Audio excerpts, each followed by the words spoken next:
मनापासून स्वागत करते आपल्या मेजवानीमध्ये। सकाळ सकाळी प्रत्येक महिलेचा सगळ्यात पहिला प्रॉब्लेम म्हणजे ऑफिसला जाताना डब्याला काय घेऊन जायचं किंवा मुलांच्या स्कूलमध्ये टिफिनला भाजी काय द्यायची। भाज्या म्हटलं की मुलं नाकं मुरडतात आणि त्याच भाज्या त्याच पद्धतीने बनवून खायला आपल्याला सुद्धा कंटाळा येतो। त्याच भाज्या वापरून चवीला थोडीशी वेगळी असणारी चटपटीत अशी आलू पालक आज आपण बनवणार आहोत।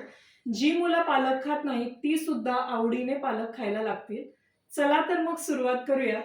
तर सगळ्यात आधी इथे मी तेल घेते। तेल थोडं जास्तीचं घ्यायचं आहे। त्यानंतर इथे तेल गरम झालं की अर्धा चमचा मी जिरे घालणार आहे। जिरे छान तडतडले की त्यामध्ये कढीपत्त्याची पानं घालायची आहेत। इथे मी 3 हिरव्या मिरच्या मोठ्यामध्ये फक्त चिरून घेतलेल्या आहेत। त्यानंतर इथे लसूण घालायचा आहे। लसूण भरपूर घालायचा आहे। लसणामुळे भाजीला छान टेस्ट येते।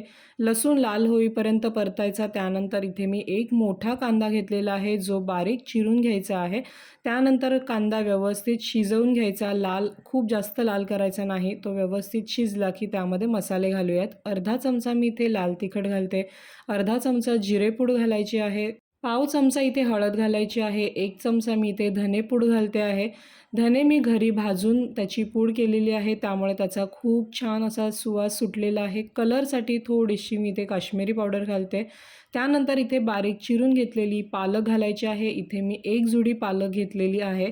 पालक शिजण्यासाठी काही फारसा वेळ लागत नाही। त्यानंतर इथे तुम्ही बघू शकतात की मी उकडलेले बटाटे घालते। इथे मी 2 बटाटे घेतलेले आहेत जे बारीक काप केलेले आहेत। चवीनुसार मीठ घालायचं आणि हे सर्व मिक्स करून घ्यायचं। जर तुम्ही कच्चे बटाटे घातलेत तर ते आधी घालायचे म्हणजे ते छान तेलामध्ये तळले जातात आणि लवकर शिजतात। मी इथे उकडलेले बटाटे घातल्यामुळे ते थोडे नंतर घातलेले आहेत। पालकही व्यवस्थित शिजला जातो आणि पालकाला पाणी सुटल्यामुळे त्या पाण्यामध्ये बटाट्यांना सुद्धा मसाले व्यवस्थित लागले जातात। आता मी वरतून लिंबाचा रस पिळला आहे। त्यानंतर इथे थोडंसं आपण ओल्या खोबऱ्याचा कीस घालायचा आहे।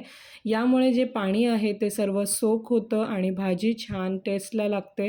शिवाय खोबऱ्यामुळे भाजी मिळून सुद्धा येते। तयार झाली आहे आपली मस्त अशी आलू पालक किंवा बटाटा पालक, तुम्ही काहीही म्हणू शकता।